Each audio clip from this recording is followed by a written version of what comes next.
गुरुग्राम के मानेसर नगर निगम में सफाई व्यवस्था अब राजनीतिक और प्रशासनिक टकराव का केंद्र बनती जा रही है। घरों से कूड़ा उठाने वाली निजी एजेंसी और मेयर खेमा आमने सामने आ गए। एजेंसी संचालक और सीनियर डिप्टी मेयर ने मेयर के पति पर गंभीर आरोप लगाए। आरोपों में हिस्सेदारी मांगने, जांच के दौरान दबाव बनाने और अभद्र व्यवहार जैसे गंभीर आरोप शामिल हैं। वहीं मेयर पक्ष एजेंसी पर नियमों के उल्लंघन और संसाधनों में कमी के आरोप लगा रहा है। मानेसर नगर निगम की ओर से पूजा कंसल्टेशन एजेंसी को डोर टू डोर कूड़ा उठाने का ठेका दिया गया है। निगम इस कार्य के लिए एजेंसी को 5 वर्षों के लिए करीब 64 करोड़ रुपए का भुगतान कर रहा है, लेकिन बीते कई दिनों से सफाई व्यवस्था को लेकर निगम में विवाद गहराता जा रहा है। मेयर की ओर से आरोप लगाए गए हैं कि एजेंसी को निर्धारित नियमों के अनुसार संसाधन उपलब्ध कराने चाहिए थे, लेकिन टेंडर के अनुरूप सभी संसाधन मौजूद नहीं। इसी को लेकर joint commissioner, mayor, senior deputy mayor और अन्य अधिकारियों की मौजूदगी में वाहनों की जांच और गिनती करवाई गई। विवाद उस समय और बढ़ गया जब एजेंसी प्रतिनिधि ने आरोप लगाया कि मेयर के पति राकेश यादव ने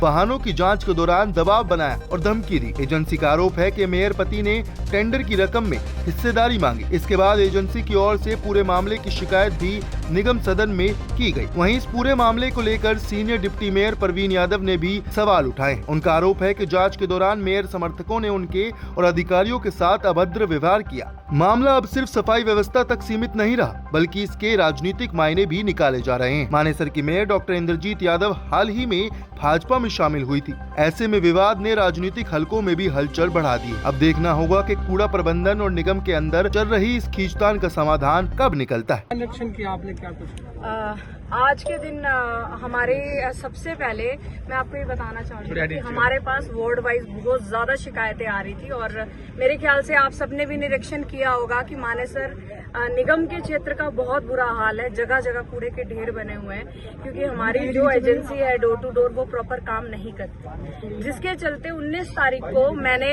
एक अधिकारियों से बात कर 20 तारीख की एक फिजिकल जांच रखवाई थी व्हीकल्स की जो हमारे डोर टू डोर में चल रहे हैं, लेकिन उस पर भी कुछ एलिगेशंस लगे, जिसके चलते हमने एक कोऑर्डिनेशन मीटिंग रखी थी सभी पार्षदों के साथ और हमारे आयुक्त के साथ।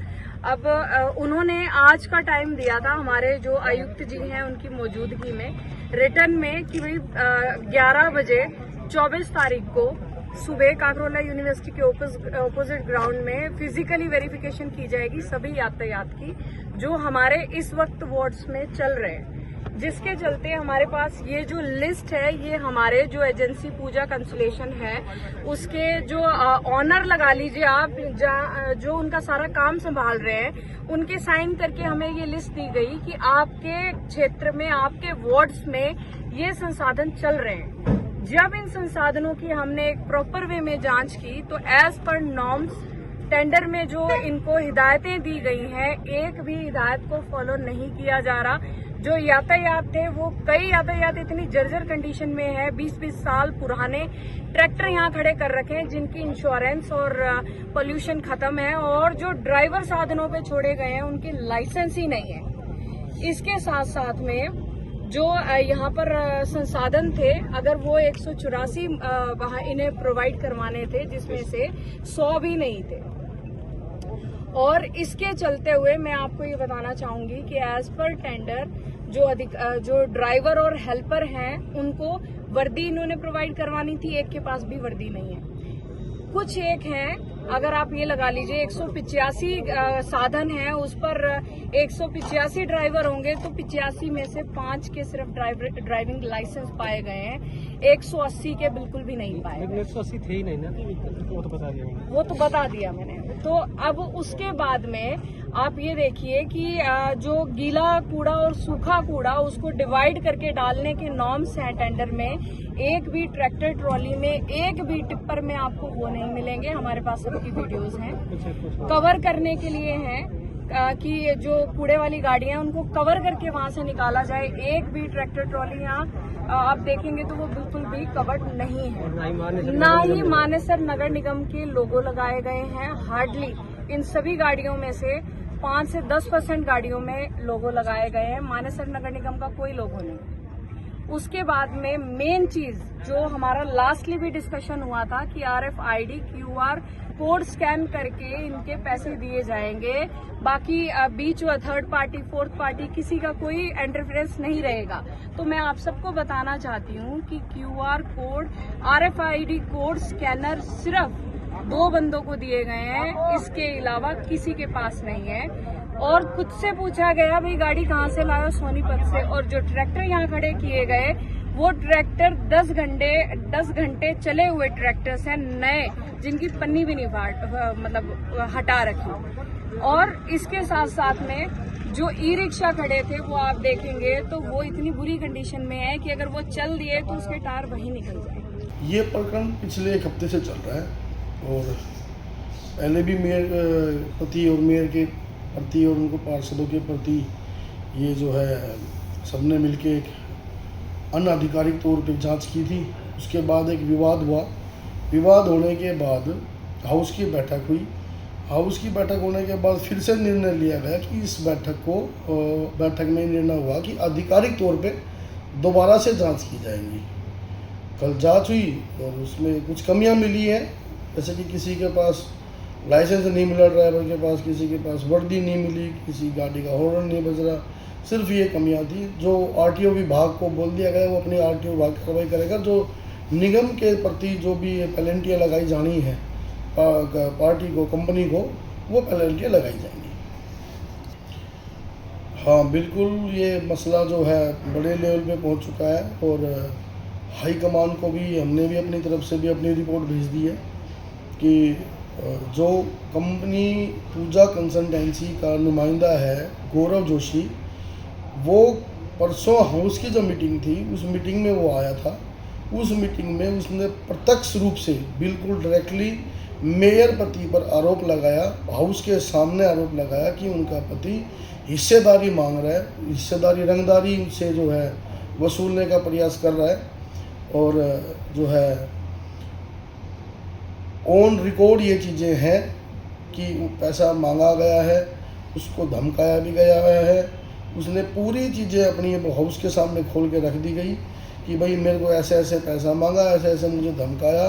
तो कल भी ये देखने को मिला कि ये जो कल जो प्रकरण हुआ ये पूरा आधिकारिक रूप से होना था, लेकिन कल भी उसमें मामले में वहाँ बाहरी लोग, जो क्षेत्र की जनता थी जिनके पास ये मैसेज नहीं जाना था, आधिकारिक जांच होनी थी, उसमें भी लगभग 200 से 250 लोग तो खुद मेयर पति अपने साथ लेके आया था। मेरे साथ भी बदतमीजी की गई, अधिकारियों के साथ भी बदतमीजी की गई।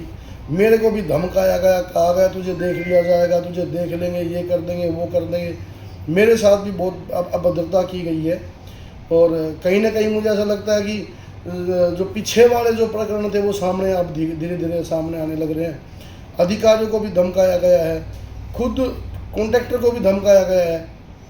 तो ये चीज़ें तो बिल्कुल क्लियर ही हैं। कल की भी वीडियोस आपके पास होंगी और हाउस में भी पूरा खुल के जो है मेयर पति पर आरोप एजेंसी की तरफ से लगाया गया है। परसों हाउस की बैठक में जो RFP के बेस पे जो हमारे रूट्स जो बनते हैं, जो गाड़ियों में GPS लगे हुए हैं, वो सारी चीज़ें कमिश्नर साहब ने, IT की पूरी टीम ने सारी चीज़ें हाउस के सामने खोल के रख दी थी कि किस तरीके से पूरे हरियाणा में RFID स्कैनिंग पे जो काम चल रहा है, किस तरीके से कॉन्ट्रैक्टर की पेमेंट होती है, किस तरीके से उस पर पेनल्टी लगती है, सब पूरा मामला ऑनलाइन का है। और यदि कॉन्ट्रैक्टर काम नहीं कर रहा तो उस पर पेनल्टी लगेगी। जो कल गलतियां मिली उस पर पेनल्टी लगाई जाएगी। लेकिन वो लगभग परसों का हमने आंकड़ा निकाला था, परसों उसने 80,000 घरों से कूड़ा उठाया है, जो ऑनलाइन रिकॉर्ड है। पूरे हरियाणा में किसी को भी इस रिकॉर्ड को निकालना होगा तो पोर्टल बनाया हुआ है, वो पोर्टल पर जाइए, ऑनलाइन रिकॉर्ड निकल जाएगा।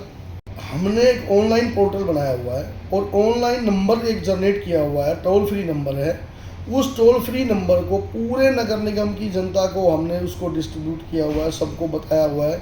जिस घर से जिस दिन कूड़ा नहीं उठता उस घर से वो यदि टोल फ्री पे फ़ोन जाता है तो उस घर का कूड़ा तुरंत उठाया जाता है।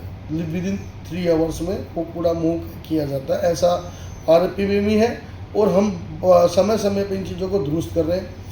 कल परसों की जब हाउस की बैठक थी उसमें मेरे पास लिस्ट आई थी, मैंने लिस्ट मंगाई कि भाई किन किन वार्डों में कितनी गाड़ियाँ चल रही हैं।